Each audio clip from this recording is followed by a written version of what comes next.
Toyota Camry, we are going to replace the oil pressure line, the VVTi oil pressure line.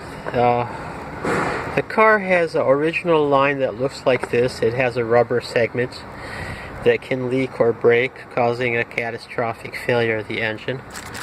We're going to replace it with the improved version from Toyota, which is an all metal line. Okay, and I'll show you the part number on this line in case you need to get one. And along with this line we get some O-rings, 2 sets of, not O-rings but washers I meant. Okay, there's a washer that goes on, pair of washers that are joined together that go on one end, which is the end that is hard to reach. And this is great that this washer will stay right on the end of the line and not fall off when you're trying to install it. And these are just 2 regular crush washers. So here are the part numbers for those, for the joined washers, okay, and for the pair of separate washers. Okay, and the location of this line is along the side of the engine, and it's sort of difficult to see, but there's the top right there, and it's held in by a banjo bolt, which is 17mm head. Okay, so we're going to use this socket wrench with a 17mm socket to remove it. But before we do that, we're just going to get a couple of things out of the way. There's a bracket for the engine harness that we just removed. It's held in by a M6 10mm bolt. We move that out of the way. And then we have the side engine mount or torque struts. And it's held in by two 14mm M10 bolts. So we just remove those, and then this can be shimmied out, and this will give us easier access. Once we get it out, we'll have a lot easier access to this area, and the access will allow us to remove, see if you can see it down here. Yeah, there it is. There's a cover, plastic cover. It's like a insulation cover, and it's held in place over the VVT line. It's held in place by, I believe it's 3 M6 10mm bolts. So we're going to have to remove those in order to clear the line. Now that takes care of the top end of the VVT oil line. The lower end is we're going to have to get to it from underneath the car, through the wheel well or from under, and it's going to be a little bit challenged to get to the banjo bolt that holds the line in the head, because the power steering pump is going to be at least partially in the way. So we'll get to that in a little bit. Let's get started with this now. So this is the plastic cover and the 2 10mm M6 bolts that hold it. You can see their location. This is positioned vertically right here on the side of the rear bank, and it covers the VVT line.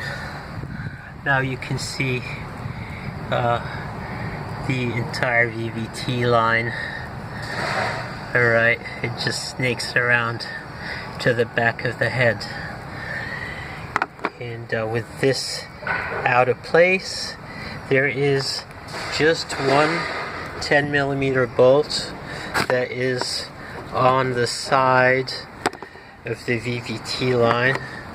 Okay, so it'd be like this, and we have to remove that to unfasten the VVT line from the head. I don't know if you can quite see the location of this bolt. Is down in under here. Tough to see, but with everything out of the way, we'll be able to reach it pretty easily. The little bolt that holds the VVT line to the side of the head. It is very close quarters in there, but you can wiggle a wrench down there to break it loose, and then you can finish turning it by hand. Okay, next step is going to be the banjo bolts. To reach the rear banjo bolt, we've removed the wheel and we've removed the engine's side cover that sits right here with two 10mm bolts. And the banjo bolt is located right between the power steering pump. It's right behind the power steering pump on the head.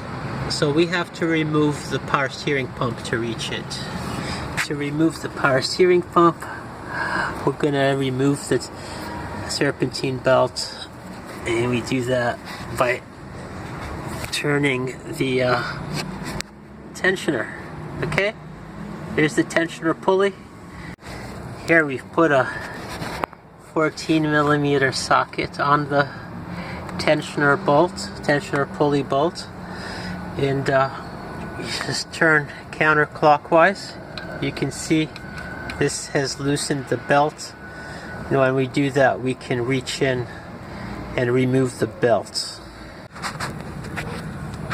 As you can see, we've removed the belt, and now we need to remove the power steering pump, or at least separate it from the head. So the power steering pump is held in by two 12mm bolts that you can reach by passing your socket through the power steering pulley. There's the bottom bolt right there, and the top one is right up there, through, just passing through the pulley. Kind of hard to see, but yeah, it's right up in there.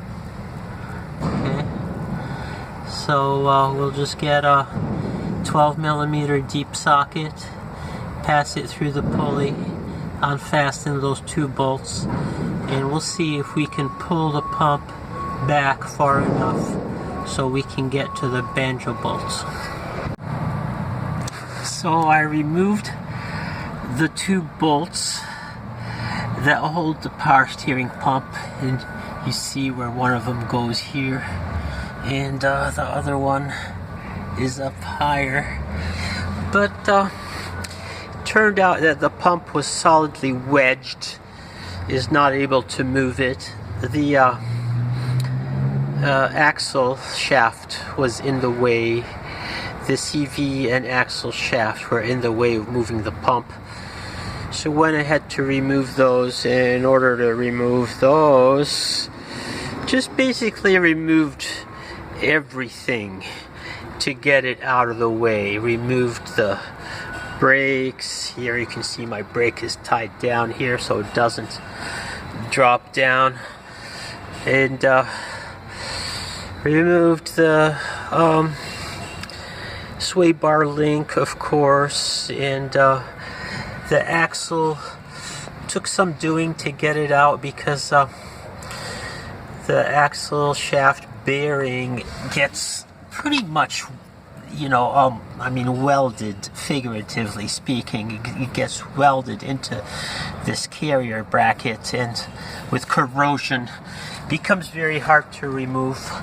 But anyway, we got all of that stuff out of the way, and now we can tackle moving this pump. You're gonna have to pry it out from underneath, and then the banjo bolt for the oil line is just on the other side of the bump. So let's proceed with that. Looking up right at the power steering pump right here. Okay, we're going to take a pry bar. Okay, take a pry bar and we're going to wedge it in behind the pump and just pry the pump out, just like you do with any power steering pump. There, pried it all the way out. Now we can reach behind it.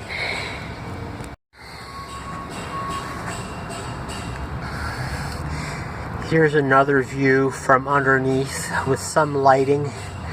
You can see we've put the 17mm socket right on the banjo bolt. Okay, and yeah, the socket is right there. It's on the banjo bolt. The steering pump is out of the way, and I'm gonna attempt to break it loose. This is gonna take two hands. It broke loose without too much effort, and now of course there is oil dripping out, so be prepared to catch the oil that comes out.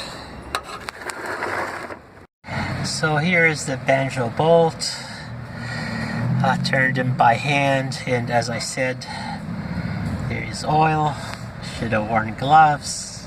Too late for that now. The top VVTi bolt, banjo bolt, is right here. 17mm head. It's not so hard to remove. Just get a socket on it. You can do it one-handed maybe.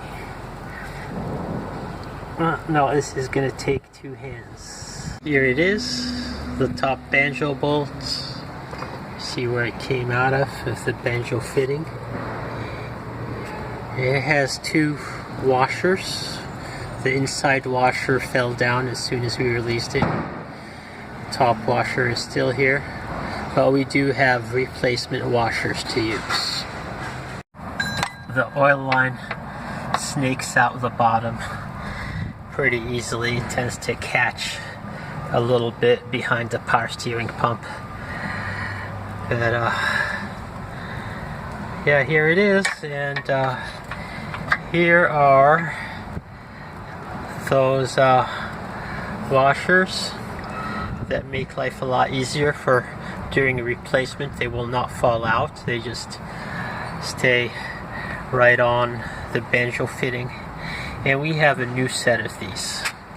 Snaked the new line into position more or less, and I'm gonna temporarily put it in place at the top just using the bare banjo. So we are pretty much done with installing the oil line. The top banjo bolt is tight. The little bolt on the side of the head is tight, and we'll look from underneath. Looking from underneath, the two bolts that hold the power steering pump are tight. The banjo bolt, which is behind the power steering pump, is tight. And so now we can put back all the components that we've removed. The axle, the brake, the belt, of course, has to go back on. So that's child's play, and we're all done with the tough part of the job. Thanks for watching.